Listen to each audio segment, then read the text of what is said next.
Yes, I have confirmation. We're talking about you, Joseph. Congratulations. You really outdid yourself this time, which probably wasn't that hard. Our team has discovered footage from one of the many celebrations taking place in your honor.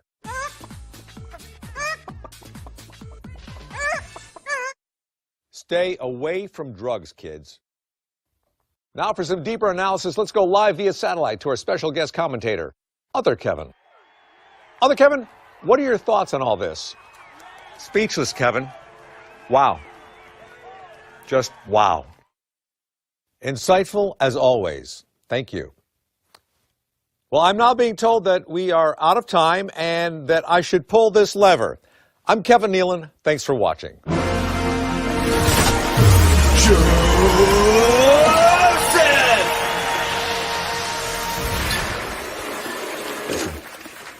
Take care, Jimmy. Thanks, Bob. Joseph JAFFE is not famous. I'm famous. Joseph JAFFE is a delusional human being who thinks he's famous. He's not famous. He's not famous. I'm famous. A spring in your step. There is a twinkle in your eye. I can throw a rhyme down for you real quick. Yes, they call me Thrill. They say that I'm the man. You disagree, how could you? Let me make you understand. Should we bring her on the show? And anybody's like me. And there she is. Fresh as some bread. Pull right from the oven. When you feel rejected, you get some my loving. She looks wonderful. Mom looks amazing. Somebody too. Okay, Mom, bugger off now. I've got a show to do. Like that? Joseph JAFFE, ladies and gentlemen. You just made the new intro of the show.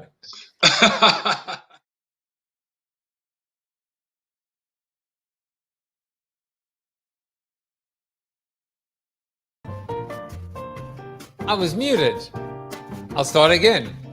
Okay, that was kind of cool. I had Tom Morris, my guest today, on Instagram Live, and we actually started the show on Instagram Live. So Tom dropped off.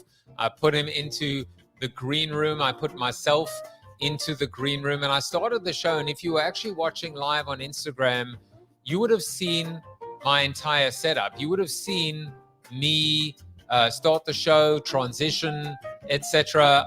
Actually, I thought it was kind of cool. And, you know, there is always a little bit of marketing behind the madness. There's always a little bit of business sense to follow common sense. Or, you know, these days, if we're talking about politics and Congress, there is no common sense. But we'll leave that up to Tom Morris to talk about that when he comes on. He just wrote a book called The Everyday Patriot. And so the marketing sense is, if you're watching us on Instagram at 12:57, 12:58, are you likely to jump over to YouTube? And hopefully the answer is yes. Because what's the alternative? The alternative is to watch it at 9 a.m., 10 a.m., maybe a little bit later. And then you still got the lag. You still got, well, it's in 3 hours time, but what am I doing in 3 hours time?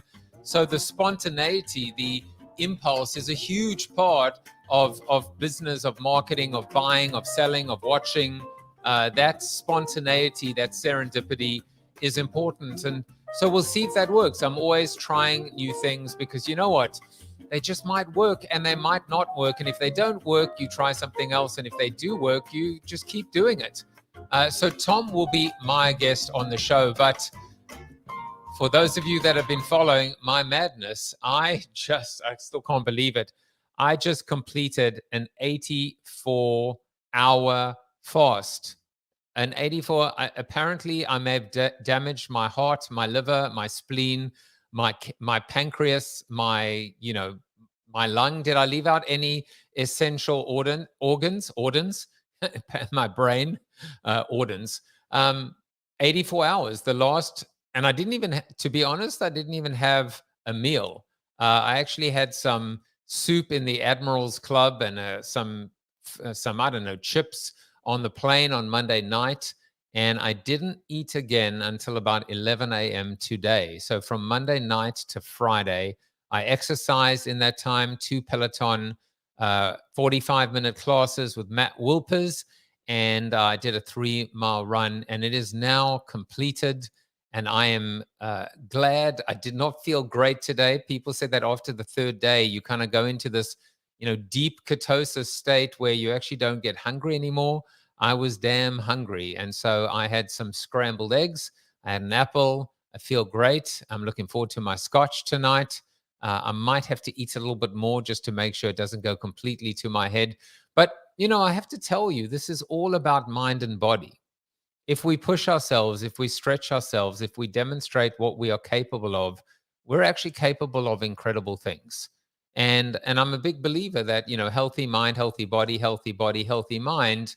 And I'm on a path to lose 30 pounds in under 6 months. I'm going to get there. I'm going to do it.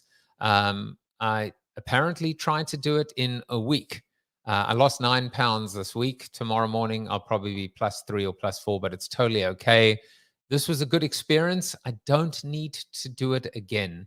And so with that said, let's move on. Let's get on with the show. I want to talk a little bit about my little pet project, my darling Alpha Collective.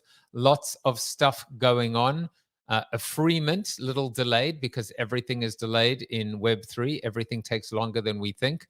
But perhaps this weekend, perhaps early next week, there will be a free mint. And if you are a member, you will be able to mint 2 because one will be airdropped into your wallet and one you'll be able to mint. But this is kind of a limited freemium entry level try before you buy option to become a part of our collective. And if you want to be informed and make sure you don't miss out, there are 3 ways you can do it. You can sign up for email at alphacollective.xyz. You can follow Alpha GMI. Alpha is going to make it on Twitter. And of course, you can follow me on Twitter, JAFFE Juice. And you can join the Discord, discord.gg/Alpha Collective. In fact, people that do all 3 will stand a chance to win a full membership pass, a full access pass. And I'm going to make sure that I let the Discord server, Twitter, and our email list know before anyone else does. I think one of the main value props in Alpha Collective is the Alpha Talk. 52 Alpha Talks delivered in 52 weeks by 52 Alpha Talk speakers. And essentially the value prop is for under $50 a week. And, right now the price is pegged at 1 ETH, which is about $1,600. So it's even less than that. It's probably under $35 a week. You can end up listening and also being involved in a Q&A in a town hall with Pepsi's CMO Todd Kaplan, Baratundi Thurston, Faith Popcorn, Zoe Skaman, Sarah Austin, Simon Mainwaring, Andy Storch. These are just our new additions. These are not the 40 odd that we have already. Erin Gallagher, Eric Coleman, who apparently is Pulitzer Prize nominated. Tom Morris, are you Pulitzer Prize nominated? If you aren't, you will be. And Julie, I was going to say Julie Rose. Julie Brown, downtown Julie Brown, who was just incredible on the show. Just loved having her. We also are now running our Collective Cafe Monday through Friday from 8 to 9 a.m. Eastern Standard Time. Please trust me when I say you're missing out on a good thing, on a great thing. You don't have to be a member, whether it's a paying member, a free mint member. You can just come and hang out in our Discord. We are having so many seriously amazing conversations. Discord.gg/Alpha Collective. We're also writing a book together. My new book, my 6th book. Tom's got a book. I've got a book. It sounds like Borat. He have a toaster. I must have a toaster. He got a book. I got to have a book. So my new book is going to be called Forever Changed: How a Global Pandemic Changed My Direction, My Purpose, and My Life. We are doing it together as a collective, and everyone who contributes, including readers, first of its kind. You buy the book, you actually can earn royalties on the book. We are pushing the limits, and it is flipping awesome. This is the cover of the book, designed by Ali Sabet, who is an NFT artist. It's just beautiful. Everything about this is beautiful. And you can actually even contribute to the book. We're still looking for a few people. When I say still, we're looking. It's not like we've been looking long. This only started a few weeks ago. I wrote the book in 3 weeks. If you want to actually tell your pandemic story and how you changed or forever changed or tried to change or didn't change or resisted change or are changing or changed but fell back, you can actually write your story. There is no prerequisite. We're not screening people. If you have a story to tell, we want to hear your story. But now you're going to hear one more story from me. And that story is our seated soliloquy, which today is called... No, we're not going to go with that. Let's try this one. Nope, let's go with this one. Yeah, that's smolder. That's smoldering, mysterious. It's called your authentic self. Okay, let me tell you, the formula to become forever changed is simple. Love what you do, be true to yourself, and stay the course. But what does it mean to be true to yourself? What is your authentic self? Who is your authentic self? Who are you? Do you know who you are? This morning in our collective cafe, we actually discussed this, and I had a little bit of a breakthrough, a brainwave, an epiphany. And I spoke about, I was on a Twitter space yesterday, and I just said I was myself. Well, who am I? Who is myself? You know, I think I could tell when I was being me, when I wasn't mumbling my words and bungling my words and feeling self-conscious and saying, oh my God, how did I say that? Like, why did I say that? You know, when you are not yourself, you are putting up a mask. You are putting on a mask. You are trying to be someone that you are not, because you are trying to be someone else for someone else, not for yourself. So your authentic self is someone that kind of is just naturally you. When you are in a meeting, when you are on a conference call, when you are a guest on a show, you know when you had a good show. You know when you gave a keynote, when you were like, I crushed it today. Now, crushed it doesn't necessarily mean I had them eating out of the palm of my hands. It could just mean I was me. I just was my natural self. Take it or leave it, like it or lump it. Now, this is not the grounds to, you know, go on stage and swear and be shocking. And if that is your authentic self, that's dumb business. So authentic self doesn't necessarily mean kind of raw, unedited, unfiltered. But authentic self means I felt like I just could be me. I didn't have to put filters. I didn't have to temper what I had to say. And I find right now that I have become a forever changed version of myself. I am authentic in my ability to say, this is who I am. And I hope that you can see me and see through me and see into my heart and see into my soul, and you'll like what you see. Well, I'll tell you one person that I do like who I see every time I see him is Mr. Tom Morris. And if you didn't know about him, I'll tell you a little bit about him. After avoiding a record contract with CBS Records, was it a record as in money or just a record contract with CBS Records, and going to UNC Chapel Hill instead, Tom then went on to Yale, where he got the PhD in 2 departments, 2 PhDs. One wasn't enough. He was one of the most popular professors at the University of Notre Dame, and that was taken from a self-poll for 15 years, and then confused everybody by leaving to set up shop as an independent philosopher. When I met him, he described himself as the world's happiest philosopher. He's spoken over 1,200 times to top corporate and institutional groups globally, including multiple appearances on the world famous Joseph Jaffe Is Not Famous, and has published over 30 books. His 30 books. His work has been recognized by grants, fellowships, and honorary doctorates, as well as by many of the top newspapers, magazines, television networks, and by National Public Radio, where it doesn't matter what he's wearing, as was evident in our little Instagram probably before. Please help me welcome back the one, the only, Mr. Tom Morris. This is just too much fun. We're having too much fun already. We are. And look, there's my mom. She hasn't been watching the show for a few Natalie, weeks. hey. Thanks for coming. She wouldn't miss Tom Morris for the way she doesn't tune in for me, Tom. You realize that? She tunes in for you. It's okay. I can live with it. She's giving you a hint. I need to be your Ed McMahon and to be sitting next to you every day. Your mom will always be here. I'm thinking of maybe canceling my trip to South Africa.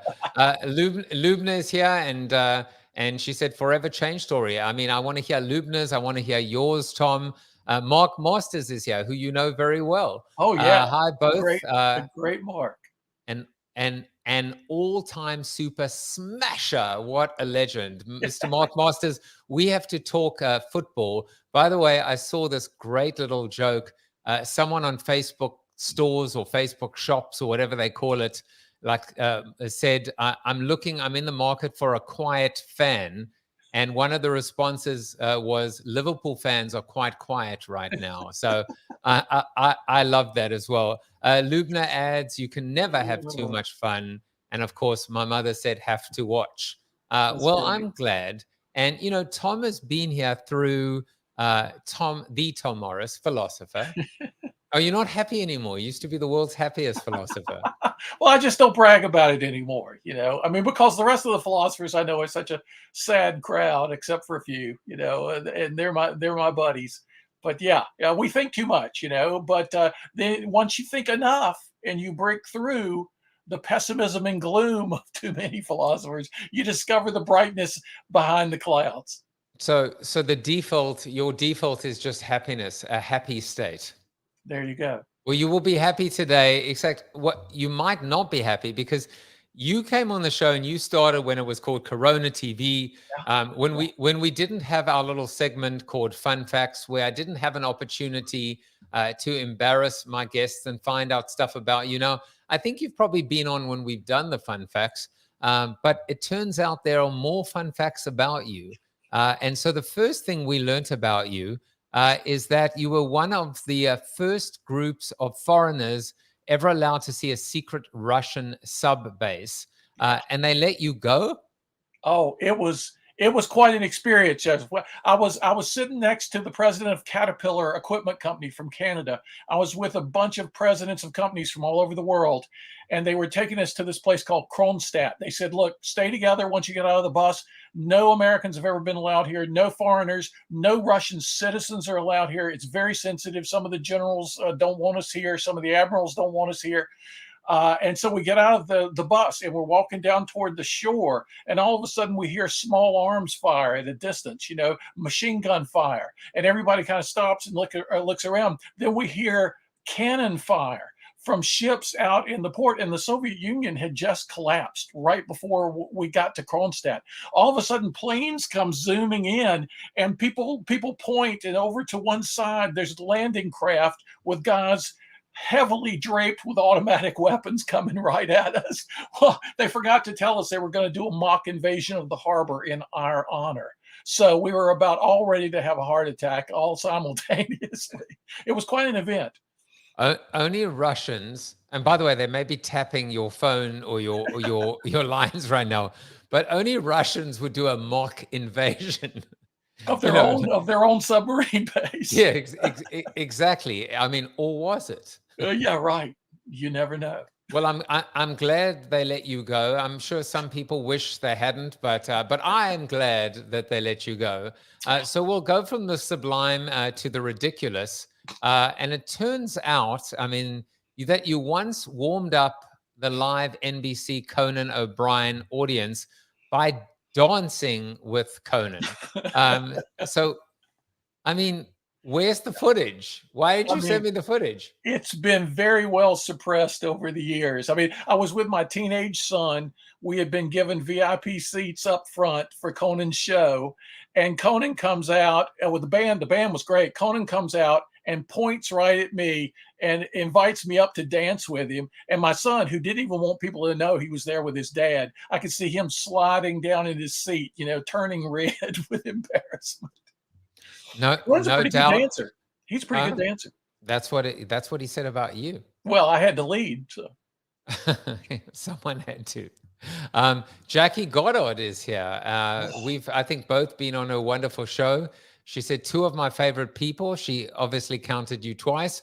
I'm listening in from my holidays in Crete. That's awesome. Hey, Jackie. Was Crete one of the locations of the ancient Stoics? Yeah, Crete was just lousy with philosophers. There were philosophers everywhere. You couldn't move around without bumping into a philosopher. It's like some cities or towns, they say we have a problem with the homeless people, but Yeah, in Crete they said philosophers. We have a problem with philosophers. They're It's just a dime a overlapping categories, actually. So there you go. What does the Venn diagram look like of homeless philosophers? It's like you, yeah. Tune in next time. And if that wasn't sublime or ridiculous, there is no category for the fact that he served for years as the national spokesman for Disney's Winnie the Pooh. So I apologize for making you Piglet, but it is what it is. That's all right. It's better than Hamlet. Hold on. There we go. Forget about Conan O'Brien's audience. My audience appreciates you much more. Or maybe you deserved the rim shot. I don't know. All right. So how do we honestly have a serious conversation after that? The answer is probably we don't. But we will somehow segue into it. Now, Tom, let's move backwards. Let's go backwards before we move forwards, which is you've written some incredible books. You had a very specific angle, which was to combine business, contemporary business, with a philosopher. Yeah. So Plato's lemonade stand. Yeah. For example, or if was it? Aristotle. If Aristotle ran General Motors, they always happen to be readily available at my desk when I'm on a show like this. I mean, it's it's been uncanny every time you've been on the show. And these names of philosophers, they just keep popping on my covers. Socrates, not Socrates in Silicon Valley. Yeah, there you go. I mean, who knows? But there hasn't been a JAFFE. If JAFFE ran Welch's juice or something like that, JAFFE juice. I don't know. Maybe I'm not done. I'm not finished. So nor am I. The only thing I'm finished with is my fast. So you wrote business books. Yeah. You created this beautiful bridge or fusion, and I'm a big fan of fusion between these classic, timeless philosophers and and teachings and preachings with general contemporary business. Yeah. Then, in addition to that, you've written fiction. Yeah. Right. Yeah. And now the Everyday Patriot. Before we get into that, because you've described the Everyday Patriot as the most kind of unlikely story or transition. Let's talk a little bit about business. Where is business today? What is the state of business? Have people been following your meticulous guidelines? Is business on the right path? Is business even further off the path? Is business veering back on the path, away from the path? Yeah. Because here we are a year and a half. Mm-hmm. Is it a year and a half later? It's 2 years. It's so long. 2.5 years. My God, the time flies. Yeah. 2020, 21, 22. We're 2.5 years later. Have we learnt this wonderful or tragic lesson? Well, I like to tell people I've been a public philosopher for 27 years now outside the university system. I've been trying to bring wisdom to the greater public. And over those 27 years, we're in the worst shape we've ever been in as a nation and as a world. So I've been making a lot of difference. But actually, I do see a turnaround. I've been trying to bring ancient wisdom to people for a very long time, and I'm seeing the ship turn. The Business Roundtable, very famous group of CEOs of large companies, just issued a pronouncement a year or two ago that it's no longer just about the bottom line. Now they're going to think about their social responsibilities equally, making a difference for not just the shareholders, the stockholders in their companies, but the stakeholders, everybody who's affected by their businesses. And people have worried: is that just the rhetoric? Are they just saying things to make themselves sound better? But the words often precede the actions, and there are enough actions now being taken. And some of my friends in high places tell me that it's real.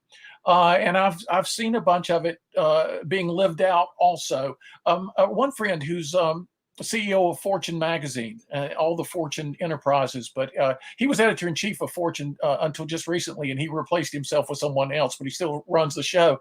Alan Murray, he has a new book about it just out called Tomorrow's Capitalist, but I'm not going to promote Alan's book. I'm here to promote mine. No, but Alan's a great guy, and his book is a really serious exposition of all the great, wise stuff that's suddenly starting to happen in business. So I'm very optimistic. Well, you know that Alan Murray has an open invitation to come on the show and promote his book. And tomorrow's, my point of view on it is what I'm calling community capitalism, where the new model is not a pie, but a flame. And there's no more zero sum. And, even going back to my book, I'm taking 51% of the royalties. 49% of the royalties go to contributors, members of Alpha Collective, readers. But the question is, Tom, when it comes down to capitalism, is how much is too much? How much is enough? That's the question. How much is enough? Well, and people don't even know. Many people don't know. The founder of capitalism, the first theorist, was a philosopher, Adam Smith. And he wrote a book about virtue. I think it was about 12 years before he wrote his classic text, Launching Capitalism. And he had in mind that capitalism works best within a framework of the virtues, the classic virtues, like honesty, like moderation, like courage. And we've drifted away from some of those foundations, and, crazy stuff happens. But I think people are starting to have a new understanding of what's required to make capitalism work. I had an old professor in college who said, under communism, man exploits man. Under capitalism, it's the reverse. And, there was an ancient philosopher who said, the marketplace, I want to define as a place set apart where people deceive each other. Well, that's a pretty cynical view of business. I think we're finding through our mistakes, which is always the way we learn, right? In all of human history, we learn by our mistakes. We're finding through our vast, massive mistakes how business ought to be run. And it's not going to be an instant change, but people are starting to move in the right direction. I absolutely love that. And I was trying to work it out, man versus man, as opposed to man versus, I get it. But it's like the Bob Garfield line when he said in an audience once, 50% of Americans are dumber than the other half. And then people looked and he goes, and I can tell exactly, sir, which half you're in. Proven research, by the way. But yeah, it's a beautiful way to think about it. And I would say the evolution of capitalism is a survival tactic right now. There is no way that business can survive without being able to evolve, not replace, not substitute, but evolve capitalism. Yeah, absolutely. All right, so we've looked a little bit back in terms of your nonfiction, your fiction. Tell us the story, this unlikely story that births the Everyday Patriot. Well, it was, after 9/11, let's go back several years. After 9/11, there was a lot of discussion in public about patriotism. Remember, after the attack on America, everybody was saying we need to be more patriotic, except people who were saying, no, that's the last thing we need, because then we'll become like the terrorists. We'll be nationalistic. Patriotism is us versus them. It's xenophobia, it's jingoism, all this stuff. So there's a big debate going on. And I paid attention to it, but, I didn't think I had anything to say about it because it was outside the areas of philosophy in which I work, but I was listening. And then I got a call on the phone one day from an old friend, famous television producer, Norman Lear, All in the Family, Sanford and Sons, the Jeffersons, all those shows. He said, "Hey, Tom, I just bought a copy of the Declaration of Independence for $8 million. I said, "Norman, you overpaid. I got my copy for $4.95 at Barnes & Noble. He said, "Yeah, you're really funny." He said, "A guy actually bought a painting at a yard sale for $4, not for the painting, but for the frame, and got it home and started taking it apart to put his picture in the frame. And he found behind the bad painting an original copy of the Declaration of Independence printed on July 4th, 1776. In Philadelphia. It was called a Dunlap broadside. There were maybe 100, 200 printed that night to be taken throughout the colonies and read in public places. We only knew of the existence of 20 some, like 23, 24. And they were all in museums, as you can imagine, behind thick glass and all that. So this guy gets it authenticated and he puts it up for auction, and Norman buys it for $8 million. And he said, "Look, I didn't buy it to hang it on the wall in my house. I bought it to send it around America so people who don't live near a big city where there's a great museum, who can't normally see the nation's birth certificate, I'm going to take it to where they live.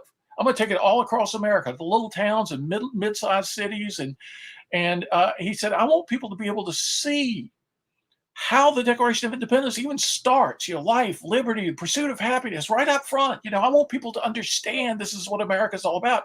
He said, "Would you write a speech, a real key winder, a real rousing speech based in the ideas of the Declaration of Independence, and we're linked to how we should think about patriotism now?" Now, this was 2001, 2002. This is conversations going on. And I said, "Okay, let me think about it." And he said, you can travel with the Declaration to every whistle stop. You can give this rousing speech and get people excited about patriotism again. I said, "Wow, what an opportunity, sponsored by Norman Lear, for crying out loud." So he calls me a few weeks later. I've already started, typing out a speech. He calls me a few weeks later and said, "I had to turn the Declaration project over to a team of people because I'm busy with some new shows. But word got out in Hollywood about what we were doing. And now every hot actor in Hollywood wants to be part of the deal." So he said, "My team says, who's going to draw the biggest crowd, Norman? Your friend, the philosopher, or the most famous names in Hollywood?" He said, "So Tom, you may be able to stay home after all." And I said, "Well, Norman, look, I'm already writing this thing. What if it's a little book we privately print and you sell it at the whistle You stop?" are Chuck Norris approved. Sorry, I was just trying to work out, is Chuck Norris on the team? Yeah, They'll listen to him. I was hearing names like Denzel, and I was hearing all these great actresses, and Joseph Jaffe, Chuck Norris. But they said, so Norman said, "Okay, let's do a private printing, and then we'll sell it wherever we stop. We're not going to be set up for retail, but wherever we stop along the way, there's a shop, like a maritime museum. There's a little shop. We'll sell this little book." And I said, "I'm going to call it the Everyday Patriot, How to Be a Great American Now." He said, "Great." So Barnes & Noble wanted to stock it. All the bookstores started asking me for copies, and I just didn't want to go into the publishing business then. So I just said, "No, we're just going to just this limited thing." But I met a guy 6 months ago who in 2002 had bought my book for himself and read it, and then bought 2,999 more copies of the book. This guy had bought 3,000 copies of my little book. And so I had breakfast with him recently.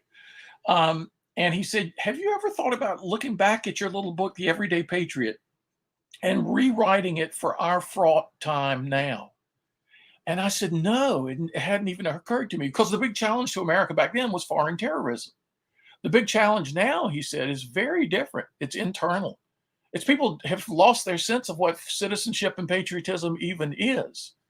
And he said, "I think you could do a lot of good for the world by redoing your little book from 2002. So I said, "Look, I'll look at it. I'll consider it. I'm working on a bunch of other stuff, but let me look at." So I went and reread my own little book. Joseph, I got so excited. I said, "I need to rewrite this book for the present day." So I spent all day, every day for about 3 or 4 months rewriting this book. And official pub date was July 4th. I really love that. Amazon actually got it out a few days early for the 4th weekend. But it's full of ideas about what the founders had in mind for our active participation in the nation's life, regardless of how small we think our personal lives might be.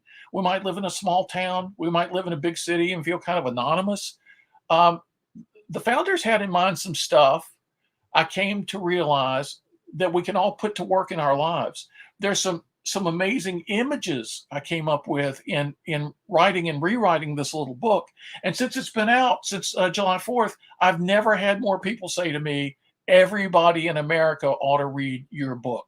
I mean, before they were saying everybody in America ought to read one of Joseph Jaffe's books, but now they're saying everybody in America, every school kid, every family should read aloud. It's the first time this has ever happened to me with a little book. And I think it's because of the positive ideas. Contributory patriotism is not about us versus them. It's not militaristic. It's not xenophobic, hating the foreigner. Patriotism is about growing your garden where you live. Patriotism is about making your own soul, your family, your neighborhood, your town as good as it can be, contributing to making it better.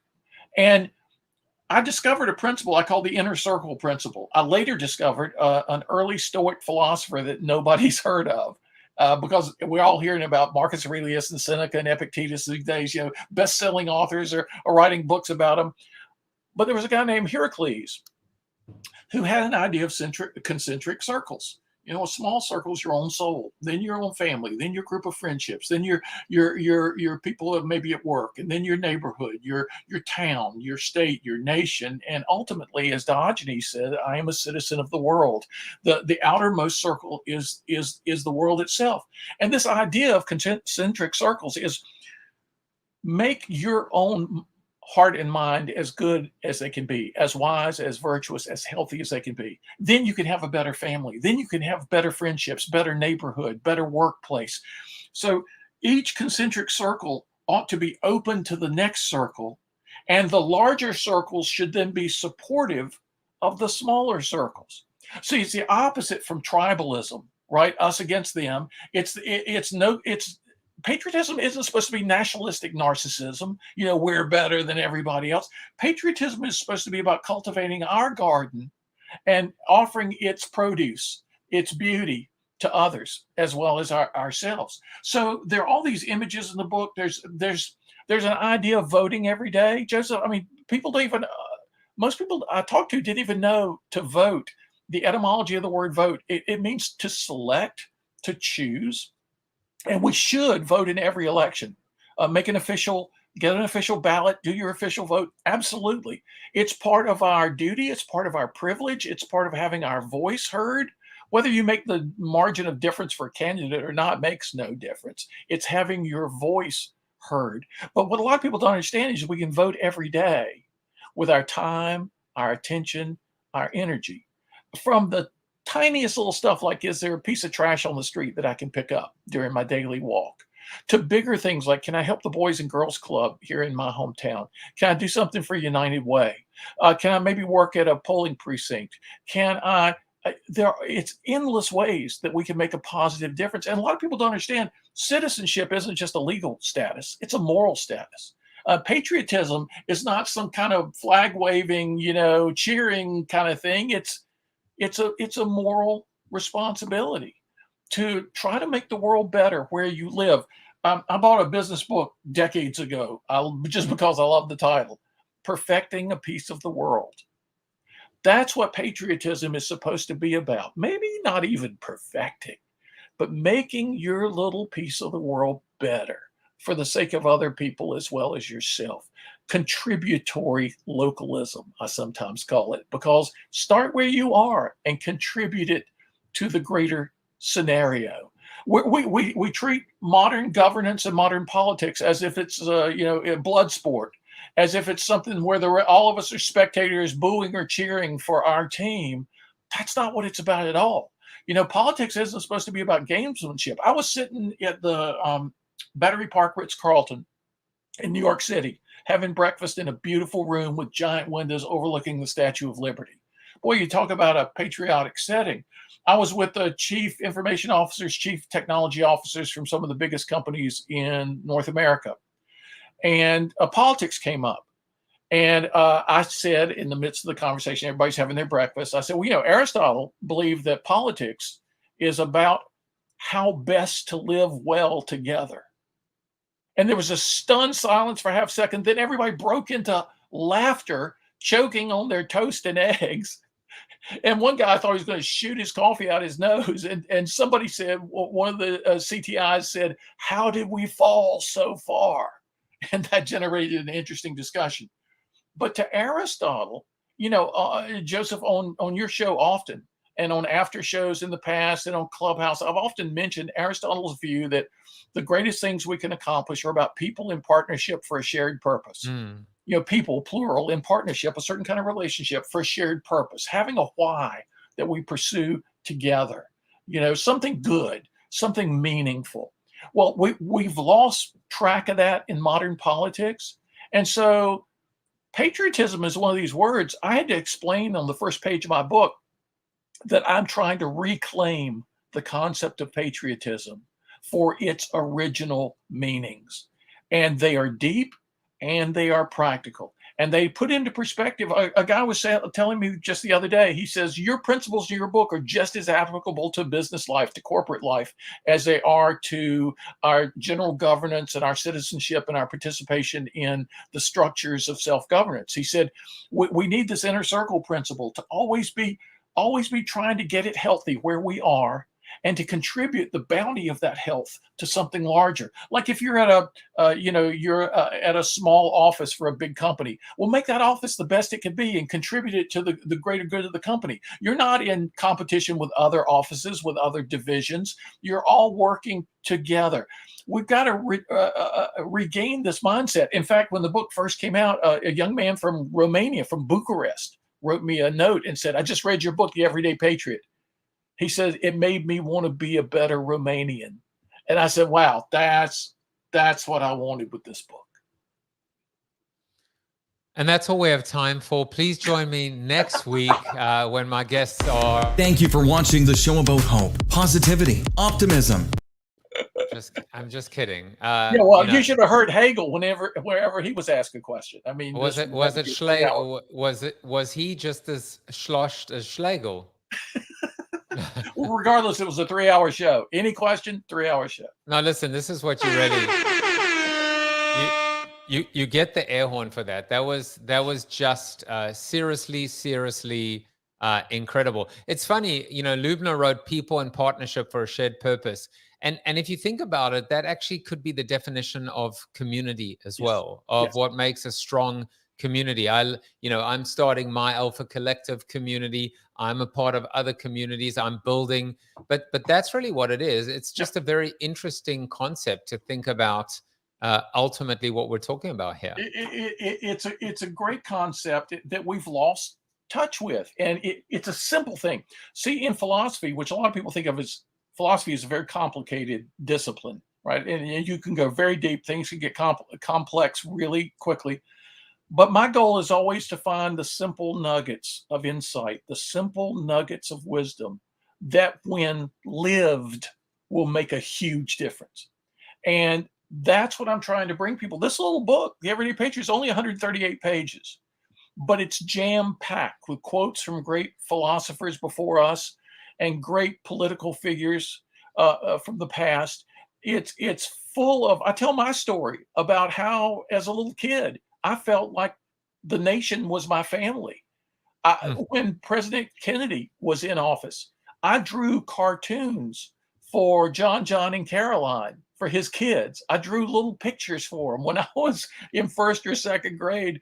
And I said to my parents, I want to send these to President Kennedy's kids. And so my parents put them in an envelope and addressed the envelope to the White House, Washington, D.C. And 2 weeks later, I get this amazing letter from Letitia Baldridge, Jacqueline Kennedy's personal assistant, her social secretary, saying, oh, Tommy, thank you so much for the pictures you sent to the kids. Mrs. Kennedy loved the pictures, and so did the kids, and she wanted me to write you and tell you. And I thought, really, any little kid, this is my country. This is my family. And as soon as I was eligible to vote, I voted in every election until I didn't. And I tell the story in the book about how the busyness of life, right? You get married, you have a family, you have a new job, you have responsibilities, you're rushing here and there, and you forget your community. You forget the people who live down the street. You forget the importance of voting, even in local elections. And we have all kinds of excuses. And I go through those excuses in the book and show what's wrong with each and every one, because we're rationalizing sometimes laziness or busyness or distraction or stress. But it's funny, Socrates once said the least important things we think about and talk about the most. The most important things we think about and talk about the least. We need to turn that around. And that's what I'm suggesting in the book. It's not that everything else is really important. Maybe I'll have time to vote. Voting is one of the most important things of all. To do our little part to help create a better world in which we can all live and flourish. And when we abandon that, it becomes a madhouse. Politics becomes a crazy house of egocentric narcissists mud wrestling with each other. In other words, 2022. In other words, 2022 in the last few years, and so we need to do something about it. We can. Tom, to me, and I just want to make this point, to me, voting, as you talk about it, and the concept of voting every day, we hear a lot about the concept of showing up. This is how you show up. Yep. This is what it is. Yep. When you vote, you're showing up. In fact, by showing up, you are voting. Yes. And we also see this now with this evolution of capitalism in this world of Web3, the DAO, the decentralized autonomous organization. They haven't quite fixed the voting part because it's I've even said to people, the actual model should be, strike me down for saying this, but Congress, where you see the yays, the nays, the abstains, the who didn't show up, where you have a voting record. Yes. And that voting record will be held against you if A, you don't show up, B, you don't exercise your vote, and C, quite frankly, what and how you vote. That's right. And it holds people accountable so that their words have to mean something. Okay, you're saying this, but what have you done in your history? Have you written any legislation? Have you voted for any good legislation? Or are you just skeet shooting with other people's legislation? That's what too much of modern politics has been. Anybody who does have a good idea, then everybody else gets out the shotguns and tries to blow it out of the air.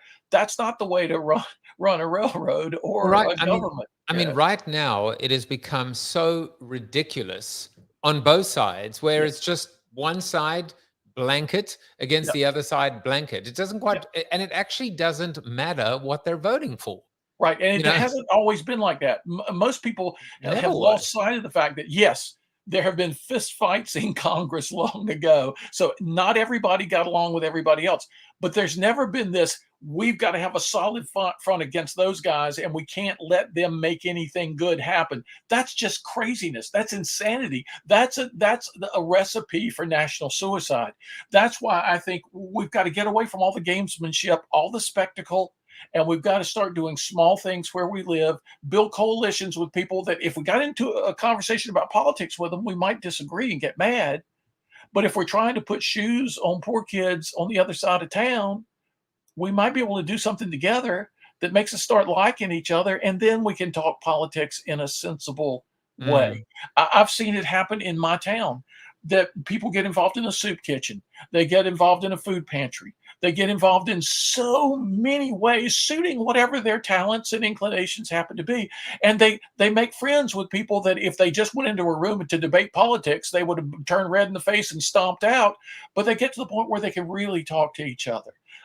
There's this great, I mentioned in the book, there's this great scene in the Iliad, the great ancient war epic, where the Greeks are fighting the Trojans and everybody's trying to kill as many people on the other side as they possibly can, which is a great metaphor for our politics right now. And two guys are facing off on the plain outside Troy, a Greek and a Trojan, and they're getting ready to fight. And one of them says, wait a minute, before we do this, I've been watching you today. You're amazing. You're like one of the best guys out here, best warriors out here. I got to know who you are. And the other guy says, what are you talking about? I'm going to kill you. And he says, you very well may, but I want to know who's killing me. I want to know because you are heroic and I got to know your story. And the guy says, okay. And I mean, this is in the middle of all this bloody action. And the guy starts telling his story. My father was so-and-so. My grandfather was so-and-so. And the other guy says, wait a minute, my grandfather knew your grandfather. My grandfather stayed with your grandfather. They were friends. And he says, are you kidding me? And they start talking. They find they have all these values in common. They said, we can't fight each other. And one of them says, well, why don't we trade armor so our friends will know that we've made peace with each other? He says, okay, so they take off this heavy armor right there in the middle of all this fighting, and they trade armor with each other. And it's the one battle that doesn't have to be fought in all of the Iliad, because they found common ground. They found values they shared in common. I think we can all do that. Amazing, amazing. I have goosebumps from that story, and you know, just to make sure that I can still sully this beautiful moment, I will never forget when we spoke about the Iliad and the Odyssey, and we replaced it with the idiot and the oddity. It's clear I'm the idiot. It's clear you're the oddity, but that's why we get on so well. Tom, I have so many questions, and we have about 10 minutes. So I'm going to kind of go through them as rapid fire as I can. First of all, I found 2 quotes. The first is more just an FYI, talking about what we're talking about. Patriotism is when love of your own people comes first. Nationalism, when hate for people other than your own comes first. I love that. That's from Charles de Gaulle, by the way. Very smart guy. And here was another one. Maybe I'd like you to comment on this one, because it's slightly different. Patriotism is the last refuge of the scoundrel. It seduces smart people into thinking they can't lose. I didn't quite understand this one. Samuel Johnson, do you understand it? Can you explain it to me? Well, that's the cynic's perspective. That's the cynic misunderstanding patriotism as this adversarial mentality or this nationalistic narcissism. That's a complete misunderstanding, misconstrual of what patriotism is all about. And yes, when you see that, when you see symbols with no substance, when you see the guys now who have the American flag, the Nazi emblem, the Confederate flag, they're emblazoned with all sorts of things that, you know, refute each other basically, and all their signage on their bodies or pickup trucks or whatever. You understand that, yeah, people will take any good thing. I've often talked to people about what I call the double power principle. Anything in this world, typically that has power for good, has equal and opposite power for harm. It's up to us how we use it. So this special care about those who are close to you can either become tribalism, or it can become the foundations of universal morality. And here's something people don't understand. Starting about the 17th, 18th century, a lot of philosophers started saying, look, morality's got to be utterly universal. You got to treat your brother, your sister, your mother, father, just like you treat anybody else. People across town, people that you'll never meet in England. You can't do any special things for the people who happen to be closest to you, because that's a particularism that's incompatible with the universalism of ethics. And they just don't understand that the universal starts with the particular. If I don't know how to treat my family well, how am I going to treat a guy in Somalia well, or a guy in New York City well? So it's not that my care and concern for those close to me shuts me off from others. That's tribalism. What it should do is prepare me better to understand the real needs of others, wherever they might be and however far away from me they might live. So patriotism done right is like the core of moral development. Patriotism done wrong is one of the most damaging things in the world. So I want to bring people back to what it's supposed to be, to that good power, that proper way of understanding patriotism. Life, liberty, and the pursuit of happiness. There's an amazing amount of stuff we can say about those 3 things, prominent in the Declaration of Independence. And everybody says, okay, I get the life part, I get the liberty, but so these guys are risking their necks in 1776 to fight England. They start talking about happiness. Like, what's going on here? So a good part of the book I devote to understanding what the founders wanted for us, you know, and so that's what it's all about. I want to ask you just a couple of rapid fire questions as well. But, you know, this was meant to be on Thursday. I had to postpone it, and many people know that on Thursday is Philosophy Thursday, and so I didn't want to miss out on our correspondent's contribution. So here he is, our correspondent on Philosophy Thursday, Mr. Tom Morris. I hope he's good. Hey, everybody, I'm Tom Morris. You may already know that. But I've been reading something recently. Well, I read every day. I read books all the time. Sometimes it's the hottest new books off the press. Oh, wait, the Everyday Patriot, really good. And some days it's books you may never have heard of. Xenophon's famous book, The Education of Cyrus, once said by Peter Drucker, management guru, to be the best book on leadership ever written. And when I heard Drucker say this, I thought, well, I've never even seen that book. I've never even heard of it. You see, Socrates had two famous students, Plato, of course, and Xenophon. Nobody knows about Xenophon because he was a practical guy. He was a military man. He was a person who liked ideas in order to put them into practice. The Education of Cyrus is all about Cyrus the Great. And it's all about the things he did right in his leadership and the things he did wrong. But even more recently than rereading that book, I've been reading a short novella by Xenophon, with an X, on Hero, Hiero. Hero was a tyrant, a despot, and a poet goes to visit him one day, a poet named Simonides. And Simonides says, hey, it must be great being the tyrant, being the top guy, being, in charge of everybody else. Everybody has to do everything you say. You're really rich. You're really powerful.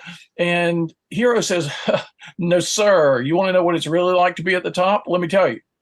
First of all, you have no friends at all, right? Everybody pretends to be your friend, but they always want something from you. Secondly, people never tell you what you need to hear. They just tell you what they think you want to hear. Nobody tells you the truth. People are deceiving you for their own ends all the time. And somebody says, really? And he goes on. I mean, this litany of how bad it is to be the guy at the top just goes on and on and on for pages. And the poet keeps trying to object, but Hero just keeps laying it on thick. And by the end of the conversation, he's laid out all these terrible things about being a tyrant. So why would anybody want to be one? And Simonides, the poet, says, well, I've been listening to you, and pretty much it sounds like all your problems might be solved if you took your job to be that of a servant for others rather than a sovereign for yourself. You just stepped into the position of being a tyrant, and so you've been doing it like everybody before you. Yeah, everything's about your wealth. Everything's about your power, right? You tax the people, you exploit the people, you use the people for your ends. Try to raise their level of living. Try to do good things for your people. Try to lift them up. Try to show them that you care about them. And pretty much all these negatives you've been telling me about, I believe are just going to go away. We think of servant leadership as a new concept, but here in the ancient world, one of Socrates' students is talking about it long, long ago. We need to get the message. Leadership is all about serving other people. And guess what? So is citizenship. So is patriotism. So is our calling in the world. It's only when we're serving others that we are well served. The philosophers have been saying it for a long time. Like Xenophon, we need to implement those ideas.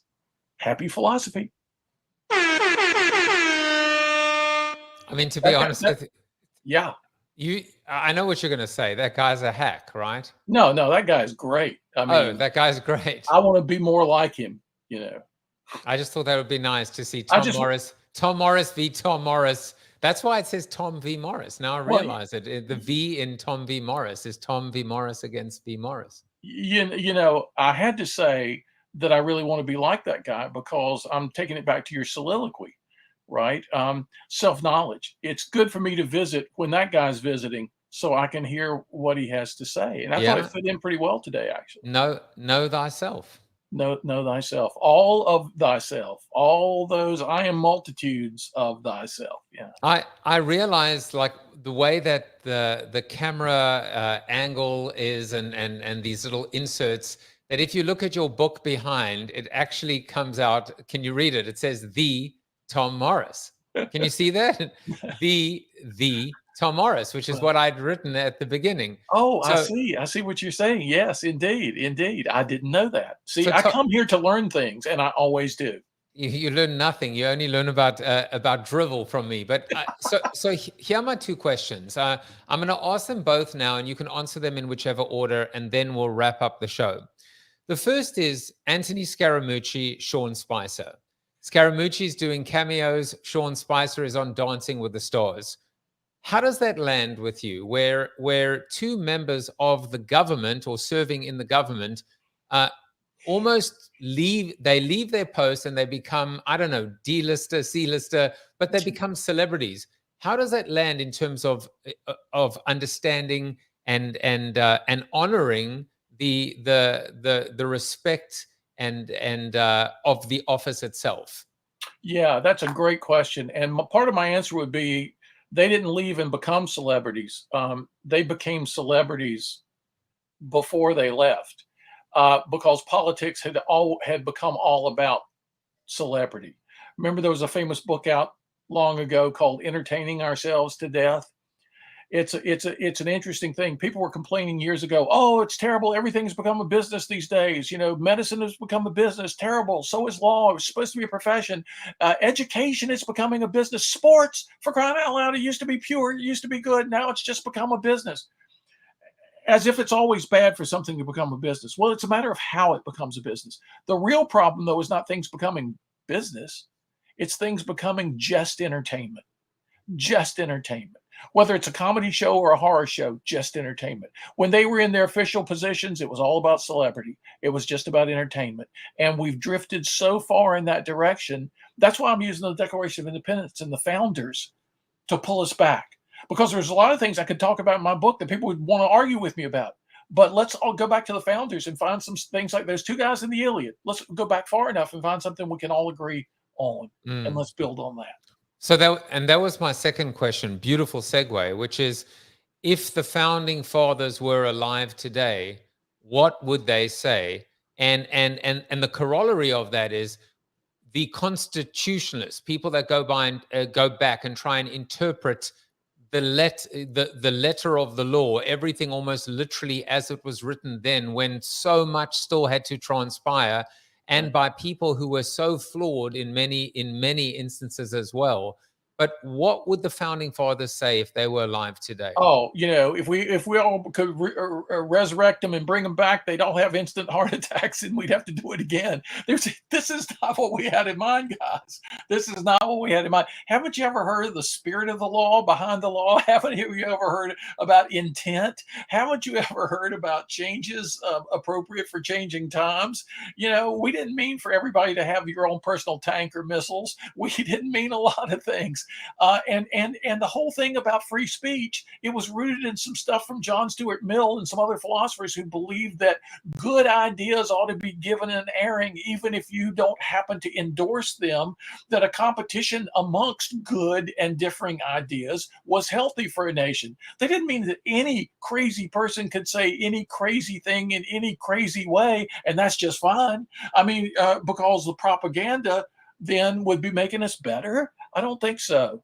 All this disinformation, is that making us better? Is that satisfying what John Stuart Mill, what the founders would just say? Are you people not even using your heads at all? I mean, it's like, just yesterday, a really good philosopher who used to work for CBS News, he sent me one of the members of Congress, just made a statement. Hey, this bailout for student loans. So a good mechanic who's working hard in Ohio is supposed to pay the bills for a philosophy major in California who's unemployed. These guys are always juxtaposing you working with your hands and working with your heads, but these are often guys who work with neither. And the founders would say that, I think, to their face.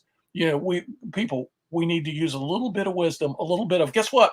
The book that helped us in 1776, little book, smaller than my book, came out in January when nobody wanted to revolt against England. Everybody wanted to make peace with England. Little book comes out called Common Sense by Thomas Paine. It turns everything around. Within 6 months, we have the Declaration of Independence. Amazing. I'm hoping my book can have a tiny, tiny, tiny fraction of that impact on at least some of the population to turn us around to what in our time would count as common sense. I think it is common sense. I think it is good business sense to go and buy the Everyday Patriot, How to Be a Great American Now, officially published on July 4th on Amazon. Tom V. Morris, you are a scholar, you are a gentleman, you are a patriot, you are an everyday patriot. Please, listen, I know we still haven't met IRL, but these little catch-ups are magical, special moments for me. And I just, just keep writing and keep shining your beautiful light on the world. You too, Joseph. You're one of the best guys alive, and tell your mom I actually believe that. You're one of the most creative people I've ever met. You are the innovator's innovator, and it's just a thrill to get to know you. And I've borrowed so many ideas from you, and hopefully we'll both be able to do some good in the world. We are. In fact, if people go back and watch this episode, they will agree, and so will Chuck Norris. You are Chuck Norris approved. Have an amazing weekend. I will see you all next week. Take care, everyone. Bye-bye. Thank you for watching the show about hope, positivity, optimism, and if there's time left over, a little bit of marketing with your host, multiple author, and global keynote speaker, Joseph Jaffe. If you like the show, tell a friend or two. Please subscribe to the show, and if you want to get inside news, previews of upcoming guests, and much more, visit josephjaffe.com/subscribe to sign up for the show's newsletter. And despite the best ministrations of your wife, you still look ugly.